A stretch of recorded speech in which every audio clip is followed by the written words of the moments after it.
Olá, ponderadores! Como é que vocês estão? Tudo bem com vocês? Então, meu nome é Luiz Felipe, eu sou ex-membro da Igreja de Jesus Cristo dos Santos Últimos Dias, ex-missionário, muitas coisas ex-iludido e assim por diante. Estou aqui com a minha esposa hoje, que foi a única coisa boa que a igreja me trouxe, eu posso dizer assim. O nome dela é Dulce.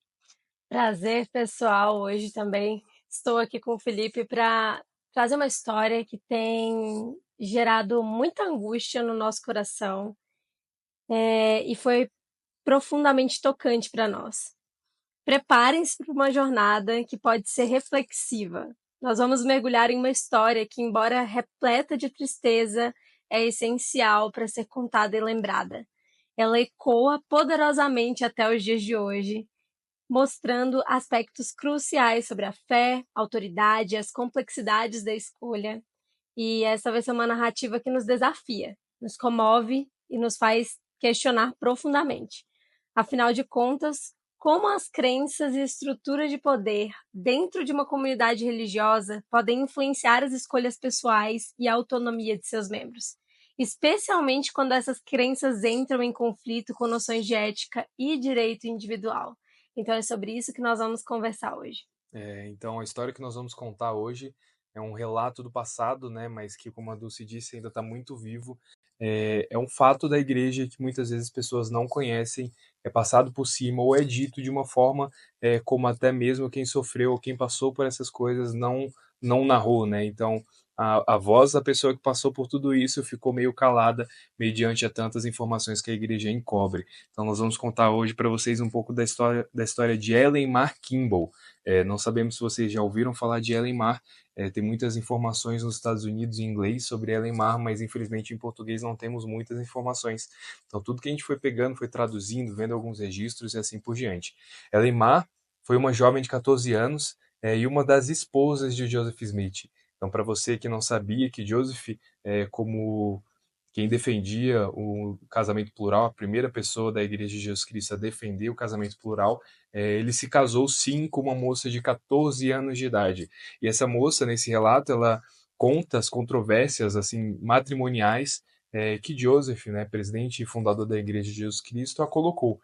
Sinceramente, é uma história um pouco revoltante de se ouvir, de tantas voltas e manipulações que aconteceram. Essa história, pessoal, vai além de uma viagem ao passado, uma história antiga.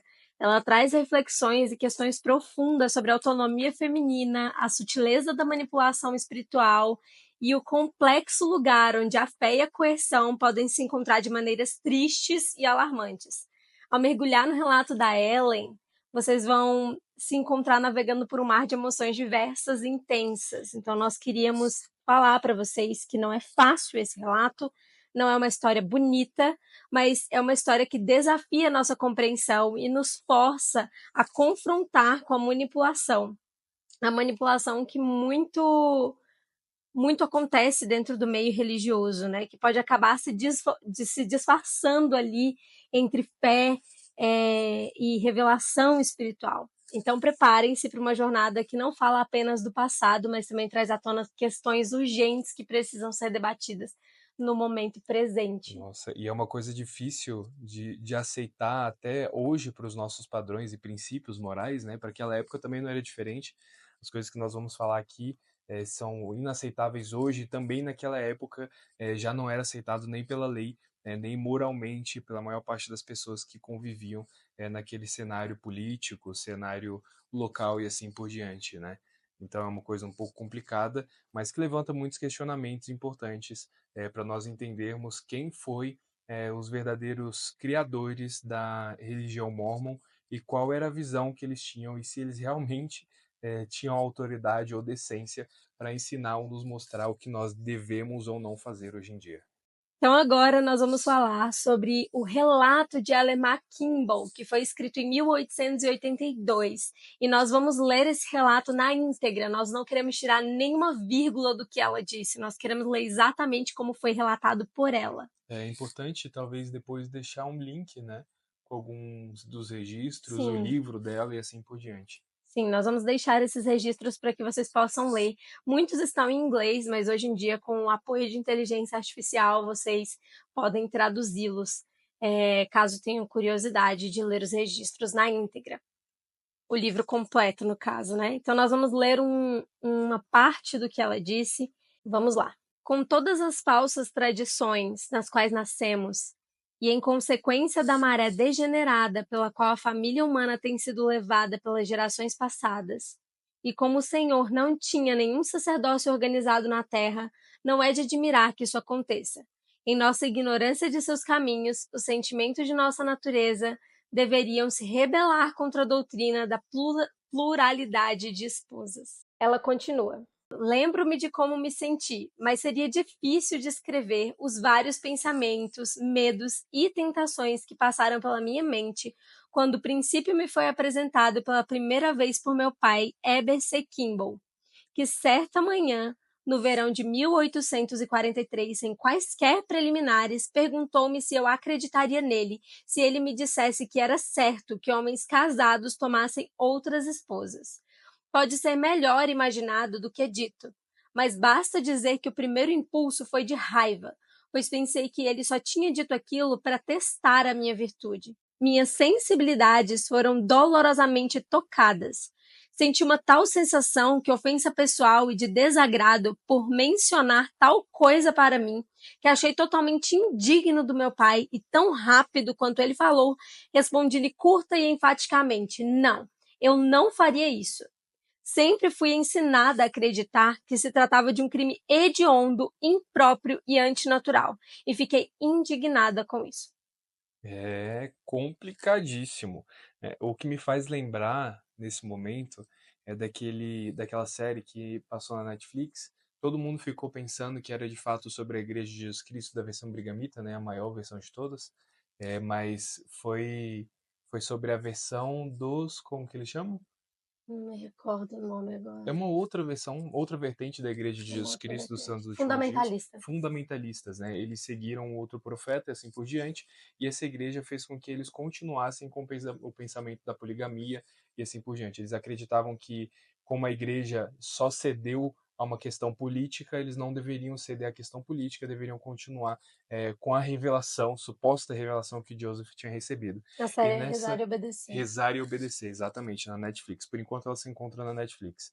E assistindo essa série, as pessoas ficaram horrorizadas. Eu e a Dulce, a gente ficou, gente, como isso é possível? Os pais usavam as moças e as mulheres como moeda de troca, exatamente porque dentro de uma sociedade onde eles se excluíam, o que tinha mais valor mesmo eram as mulheres. Então a mulher usada como objeto era trocada. Então o que me parece aqui é que Heber C. Kimball ele quis usar a filha, Ellen Mar, como uma moeda de troca. Isso foi se provando uma coisa bem constante durante a história, porque parecia assim uma coisa onde ele queria crescer dentro da hierarquia da igreja. Então é muito, muito difícil e perturbador entender isso, porque até uma posição que ela deixou ali, que é bem forte, ela disse o seguinte: pode ser melhor imaginado do que dito. Então, para uma moça de 14 anos, quando ela ouviu isso do próprio pai, dizendo para ela, sem nem fazer uma preliminar sobre isso, sem nem explicar um pouco para ela sobre isso, que outros homens casados deveriam se casar com outras mulheres, tomar como esposa outras mulheres, ela se mostrou ali muito assustada. Então, esse foi um argumento que ela trouxe, uma coisa que ela trouxe que foi muito pesada ali, onde ela até sentiu vergonha do próprio pai. Sim, e quando ela cita, né, no final, não, eu não faria isso. Sempre fui ensinada a acreditar que se tratava de um crime hediondo, impróprio e antinatural, e fiquei indignada com isso. Então, pela própria vontade dela, ela por ela, jamais aceitaria, né? E hoje em dia a gente escuta muito sobre isso. Quando uma mulher diz não, é não. Ela não quer, é ela. Mas naquela época ela não teve espaço de fala, né? Ela não teve um lugar onde, não, eu não quero. Se o profeta quer e o meu pai quer, eu preciso acatar. E é o que a gente vai inclusive ler na continuação, né? Então ela continua falando. Essa foi a primeira vez que me manifestei abertamente com raiva dele, mas fiquei um tanto surpresa com seu semblante, pois ele parecia mais satisfeito do que o contrário. Então ele começou a falar seriamente e raciocinou e explicou o princípio, e por que ele deveria ser estabelecido novamente na terra e etc. Mas não me disse então que alguém já o havia praticado, mas deixou-me refletir sobre isso para o resto. Nas próximas 24 horas, durante as quais estive cheia de ideias diversas e conflitantes, eu estava cética, sua única filha, e sabia que ele não a rejeitaria. E esta era a única prova convincente que eu tinha de que isso estava certo.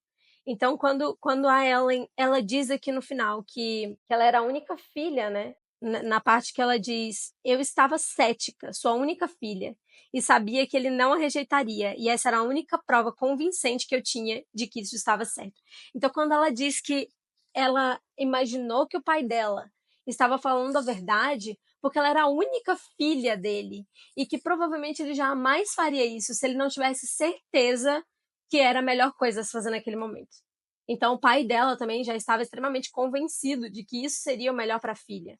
E ela, sabendo que o pai a amava, não foi capaz de enxergar mentira naquilo, porque ela pensou, poxa, eu como a única filha, ele jamais me entregaria se ele não achasse que isso é realmente real, que isso é realmente verdade, que isso é realmente uma revelação. Assim como as crianças, né? As crianças ouvem os seus pais e pensam que aquilo é a maior verdade do mundo e tem como regra muitas vezes as coisas que os pais ensinam, né? Por isso que é tão Sim, perigoso.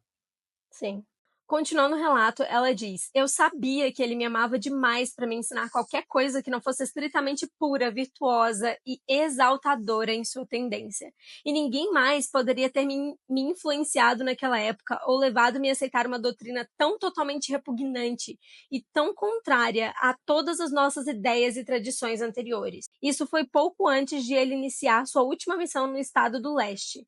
Temendo que eu pudesse ouvir isso de uma fonte errada, sabendo como ele sabia que havia aqueles que fugiram antes de serem enviados e que alguns não hesitariam em enganá-lo e traí-lo e aos meus irmãos, ele achou melhor que eu o fizesse, ouvi-lo de seus próprios lábios. Ela ouvindo isso do pai, por mais que ela não aceitasse, por mais que não fosse uma coisa boa para ela, ela já soubesse disso, pela responsabilidade de pai, ela pensou que aquilo era a melhor coisa para ela, né? E ela também via ele como uma figura de autoridade, Figura de né? autoridade. Eu acho que. E como ela mesma deixou explícito ou implícito ali em cima, se fosse qualquer outra pessoa, ela Não não acreditaria. acreditaria, porque eu acho que ele era a figura suprema dela de autoridade. Continuando o relato, ela diz que no dia seguinte, o profeta visitou nossa casa e sentei-me com meu pai e minha mãe e ouviu-o ensinar o princípio e explicá-lo mais detalhadamente. E acreditei, mas não tinha provas, apenas o testemunho dele e do meu pai. Achei isso suficiente e não considerei necessário procurar mais nada. Perturbador. O que me deixa mais nervoso nessa parte aqui é que ele fala no dia seguinte. E como foi rápida essa história, no primeiro dia ele chega e apresenta isso para ela, no outro dia ele já chega com Joseph na porta. Então parece sim uma coisa premeditada por um dos dois. Eles já Ou deve, pelos dois, ou né? pelos dois, eles já deveriam ter conversado, eles já deveriam ter visto alguma coisa, ou Joseph talvez Falou pra ele. apresentou interesse na filha dele, falou alguma coisa sobre a doutrina, e viu essa oportunidade, não sei, nós não sabemos, tudo fica muito escondido dentro dessa história, mas acontece que num dia ele contou para a filha, no outro dia Joseph estava batendo na porta querendo ensinar sobre o suposto mandamento, o suposto lei que ele tinha recebido do Senhor sobre a poligamia. E foi exatamente o que aconteceu, né? E uma parte assim que me deixa incrédula é quando ele diz: no dia seguinte o profeta visitou nossa casa, essa parte, né, de que ele foi lá, e ela diz assim: ouviu ensinar o princípio e explicá-lo mais detalhadamente, e acreditei. Não tinha provas, apenas o testemunho dele e do meu pai. Achei isso suficiente e não considerei necessário procurar mais nada. Ou seja, ela não tinha prova nenhuma de que aquilo era o mandamento de Deus. Bastou o pai dela falar e o suposto profeta bater o martelo, e mesmo ela não se sentindo confortável com a situação, ela acreditou. Isso acontece sempre dentro das igrejas, das religiões. Muitas vezes os líderes, eles têm um papel perigoso de autoridade, de falar alguma coisa e bater o martelo e é isso. Sem questionar, né? Sem questionar. Eu e a Dulce, nós sofremos muito durante a nossa adolescência com coisas assim, onde líderes falavam, "Ó, vocês não podem ficar juntos", e a gente sofrendo, se amando, passando por muitos apuros, decidiu em algum período da vida não ficar junto, Porque determinado líder falou. porque E nem era a nossa família, nem né? era nossa A família. nossa Nossa família era família totalmente a favor. apoiava total, Mas mas se um líder falou, tá falado. é, Então, eles exercem um poder muito grande na vida das pessoas, e muitas vezes eles acabam sendo influenciados pelas coisas e os desejos momentâneos, sim. para poder manipular as pessoas. Isso é complicado. É um assunto que precisa ser debatido, né? Até porque é uma coisa que eu venho conversando muito com o Felipe, né, amor? A gente tem falado muito sobre essa questão poxa, não é aceitável, e isso eu digo hoje em dia, não só naquela época menos ainda, né? Menos ainda era falado sobre essa questão do abuso, mas hoje em dia não é aceitado um relacionamento abusivo, onde o homem ele agride uma mulher verbalmente, ou fisicamente, ou psicologicamente. Não é aceitado corporações abusivas, chefes abusivos, mas dentro das igrejas, esses relacionamentos eles ainda são encobertos. É muito dito dentro da igreja que os líderes são imperfeitos, são homens, É, eles mas erram. eles erram. Mas basicamente, quando você fala que uma pessoa como essa erra e pode errar porque ele, porventura é um homem e assim tem os desejos carnais, ou o homem em si ele erra, e você passa pano para todas as outras coisas erradas que ele faz, De mau de mau caratismo, caráter, crimes, assim por diante, crime. você encobre e você fala, é basicamente um aval. Pode fazer o que você quiser porque você é um líder. Sim, Então, isso é perigosíssimo, né? perigoso demais. E é uma coisa que precisa ser debatida, precisa ser normalizado, precisa, e novamente eu vou até repetir de novo, precisa ser normalizado.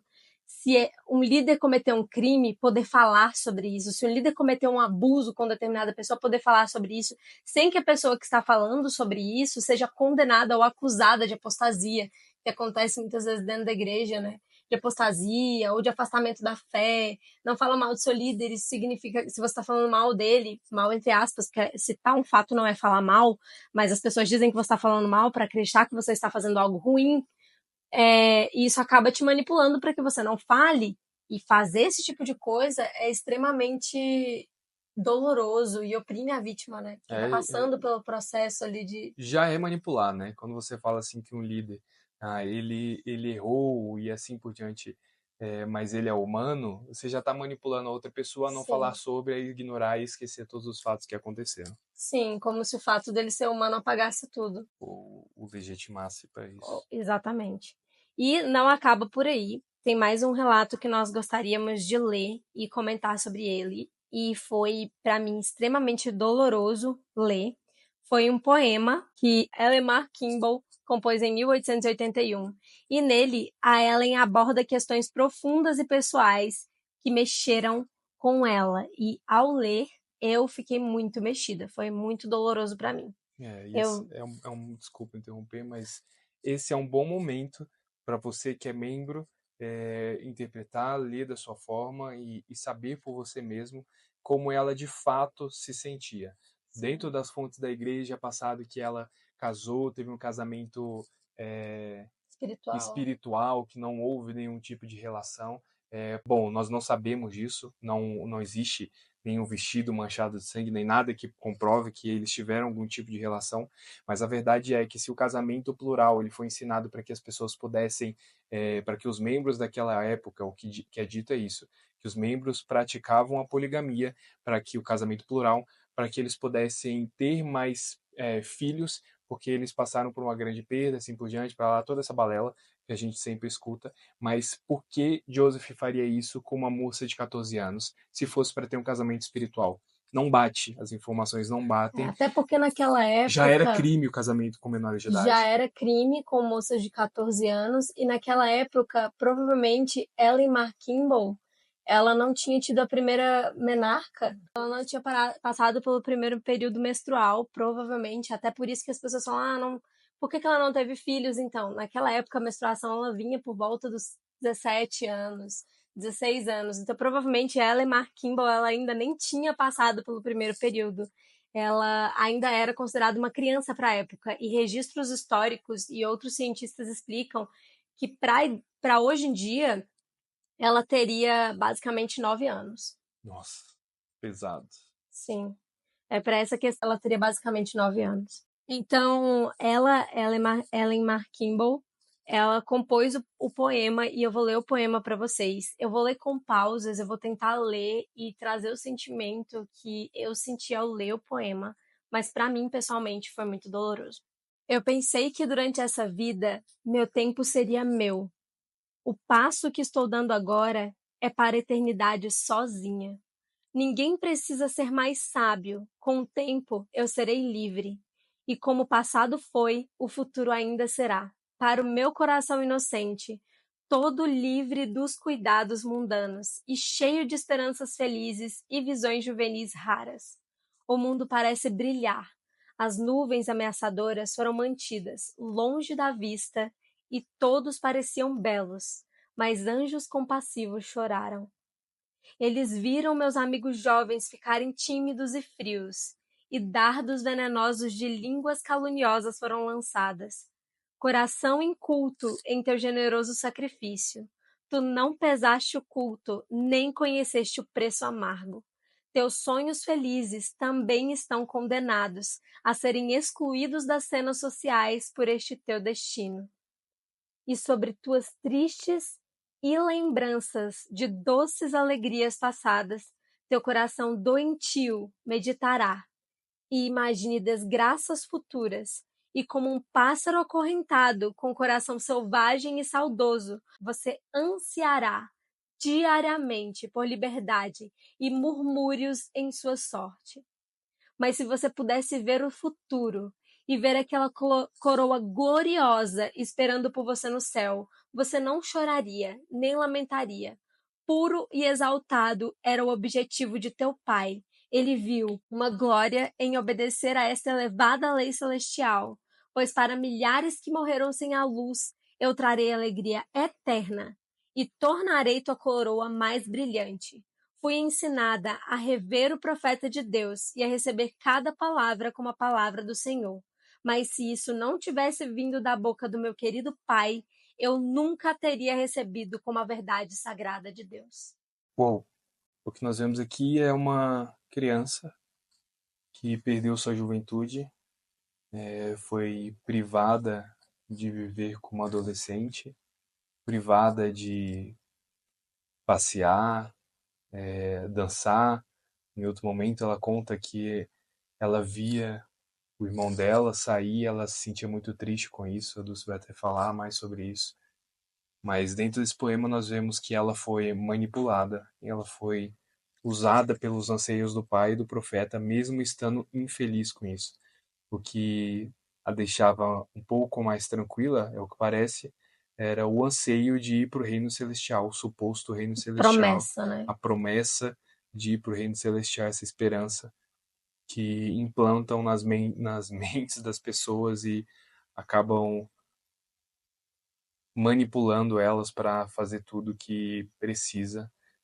Anteriormente, existem muitos outros relatos que mostram que Joseph basicamente ameaçou ou barganhou a salvação das outras pessoas, das outras famílias, por conta do casamento plural. Falando, E né, que se se a pessoa não se casasse, não teria, não herdaria exaltação, o reino celestial, não teria exaltação. Ou em outro momento ele falou que ele seria queimado, que um anjo o mataria se aquele casamento não acontecesse, e ameaçou também as outras pessoas. Então, temos aí o padrão de um charlatão, né? padrão de um charlatão total. Talvez, de um modo muito perturbador, ele não soubesse o que a igreja iria se tornar. Talvez não sabia que Brigham Young ia levar tão adiante a história do evangelho. Mas a verdade é que essa mentira se perpetuou por muitos anos, essa manipulação se perpetuou por muitos anos, à custa de sofrimento de muitas outras mulheres, de muitas outras pessoas que se calaram e tiveram suas vidas na terra ceifadas, tiradas de total liberdade pela mão dessas pessoas doentes, vestidas de profeta ou vestidas de qualquer outra coisa importante da religião. Mas é muito doloroso. Esse poema, para mim, a primeira vez que eu vi foi muito doloroso, porque deu para perceber o quanto isso estava sendo doloroso para ela. E dá para perceber logo ali no primeiro parágrafo, onde ela diz: Eu pensei que durante essa vida meu tempo seria meu. O passo que estou dando agora é para a eternidade sozinha. deu para perceber o quanto ela se sentia sozinha, o quanto ela se sentia ameaçada, o quanto ela sentiu que a vida dela foi roubada por aquele suposto homem que se intitulava um profeta. E depois, no final, ela se consolava, porque independente de todo o seu sofrimento, ela pelo menos teria a vida eterna. Isso me faz pensar em quantos momentos eu estava infeliz na igreja, né, com um sorriso no rosto, de que tá tudo bem o líder ter feito isso, tudo bem, sei lá, eu quase não ter casado com o Felipe por conta de toda a pressão da liderança. Tudo bem, 1000 coisas terem acontecido, eu ter sentido o meu direito negado em muitos momentos, porque pelo menos eu terei a vida eterna, e esse é um evangelho de alegria. Ou eu estou na igreja por conta do evangelho, né? Do meu testemunho, não é por conta dos Não é por homens. conta dos homens, dos membros, porque os membros eles cometem atrocidades, mas o evangelho é verdadeiro. Eu sei que é muito difícil para as pessoas que estão em determinadas religiões de seita, de controle mental, é, entender certos dinamismos, porque também era difícil para mim entender isso. Mas se um líder espiritual ele foi corrupto, desonesto, foi manipulador e ele fez muitas coisas erradas, é muito, muito, muito provável que tudo o que ele fez é uma farsa. Porque basta juntar os pontos. Basta juntar os pontos. Se ele manipulou pessoas, por que ele não poderia manipular um livro? Por que ele não poderia manipular ou dizer que Deus apareceu para ele ou qualquer outro tipo de coisa? E eu sei que questionar esse tipo de assunto é algo muito doloroso para as pessoas. Delicado que É parece um muito ataque, né? delicado porque parece um ataque, mas é importante falar sobre isso. Até que ponto eu estou disposto ou disposta a aceitar uma doutrina sanguinária que para chegar até aqui teve que derramar sangue ou derramar muitas lágrimas de pessoas inocentes que não precisavam viver aquilo. Não basta hoje em dia eu defender e apoiar mulheres que estão em estado de agressão se eu simplesmente ocultar essas histórias passadas ou colocar elas embaixo do tapete por décadas, por centenas de anos, apenas para não falar de determinada doutrina ou não ferir determinada organização, porque é criminoso e nós não podemos ocultar essas histórias. Essas histórias, elas não estão tão escondidas ou ocultas assim. O que acontece é que os membros da igreja, por manipulação, não são incentivados a procurar, não, não podem procurar porque, de certa forma, você vai se afastar, então você vai perder tua família eterna, você não vai mais ter o Espírito Santo com você. Então, todas essas coisas, elas vão pegando ali devagarinho, vão entrando dentro da mente da pessoa e é feito uma lavagem cerebral mesmo, onde a pessoa não pode procurar, não pode pesquisar, e vai se perdendo, perdendo sua identidade, perdendo quem você Ou é repetindo, ou né? repetindo Tudo que tanto as pessoas falam, você repete igual. do Iapoque ao Chuí, sei lá, você vai à igreja e você vai ver os mesmos testemunhos todos os meses, Idênticos. idênticos. Sei que a igreja de Jesus Cristo é É a única igreja única, verdadeira na eu face da sei que terra. Joseph foi um profeta, sabe? E tudo Igual. é a mesma coisa. E pensando um pouco na questão psicológica, a repetição, olha isso, a repetição é a lei da aprendizagem. Tantas coisas que a gente ouve desde criança, eu passei pela primária, assim por diante, a gente passa a ignorar que nós somos ou a ignorar todas as outras coisas porque a igreja é verdadeira, porque eu não posso perder minha família e fica uma barganha mesmo, uma barganha silenciosa de que eu não posso procurar, não tem ninguém me pressionando, mas eu não posso procurar porque eu não posso perder minha família eterna. Sim. Então, isso acaba destruindo a individualidade, destruindo quem nós somos, e só não enxerga quem não quer ver. Infelizmente, é uma coisa muito clara, que muitas vezes a pessoa pensa, não, não estou sendo manipulada, não. Mas aí Não estou sofrendo uma doutrinação. não estou sofrendo uma doutrinação, mas acontece qualquer coisa, você surta, você passa mal porque, sei lá, aconteceu você às vezes não conseguir ir ao domingo. Ou até que ponto é aceitável ver que líderes como eles, que ergueram a igreja, cometeram tantos pecados e tantos crimes, porém eu Luiz Felipe, se deixasse de, não sei, tem tantas coisas bestas, se eu Ai, se eu tivesse brigado se com eu seu brigado irmão. com meu, tivesse brigado com meu irmão, era bom que eu não tomasse o sacramento, porque eu tenho que estar com o coração limpo para poder tomar o sacramento. Ou se eu tomar um gole de café, eu não estou digno para poder abençoar o sacramento.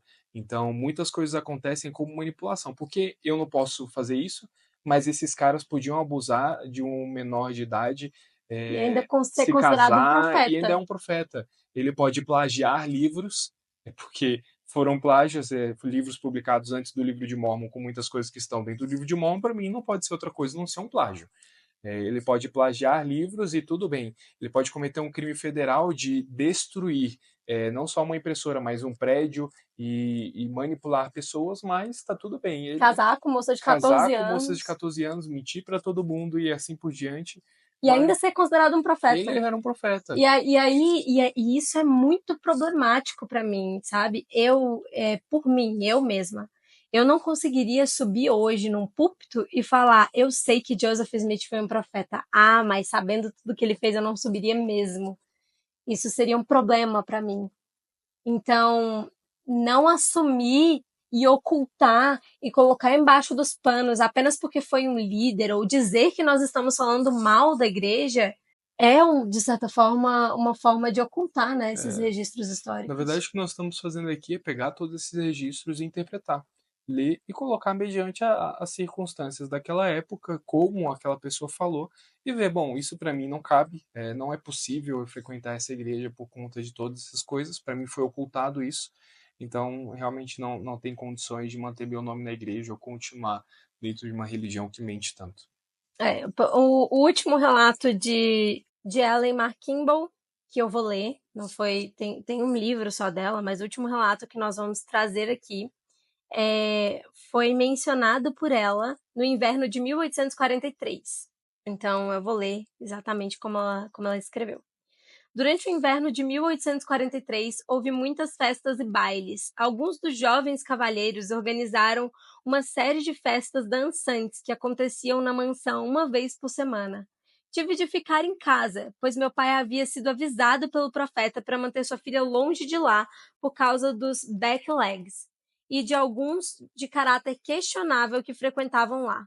Fiquei muito magoada com isso e achei um ato muito cruel da parte do pai permitir que meu irmão fosse e desfrutasse da dança desenfreadamente com outros de meus companheiros e me acorrentasse, pois nenhuma garota gostava mais de dançar do que eu. E eu realmente senti que era demais para suportar.